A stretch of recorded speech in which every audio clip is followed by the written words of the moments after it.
النادي الأهلي يعلن عن انتظار موقف اختيار رئيس لجنة الحكام الجديد، رافضين تعيين محمد فاروق، متمسكين بتعيين خبير أجنبي لرئاسة لجنة الحكام.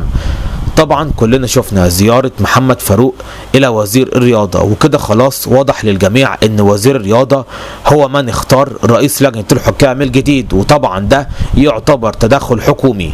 ولكن ربنا يخلي لنا هاني أبو ريدة في الفيفا، هو اللي بيحمينا في مصر من عقوبات الفيفا من التدخل الحكومي، لأن وزير الرياضة هو اللي اختار تعيين لجنة الانضباط. وطبعا كلنا شايفين طريقة عمل لجنة الانضباط هي موجودة بس لمعاقبة النادي الأهلي ولاعبيه. وطالما وزير الرياضة اختار محمد فاروق رئيس لجنة الحكام، يا بالتأكيد هيكون موجود بس لدعم الزمالك في لجنة الحكام. عشان كده الأهلي بيقول بقى انه مستني قرار اتحاد الكرة النهائي من تعيين واعتماد محمد فاروق رئيس لجنة الحكام. لو حدث ذلك سيعترض النادي الأهلي ويصر على تعيين خبير أجنبي لرئاسة لجنة الحكام.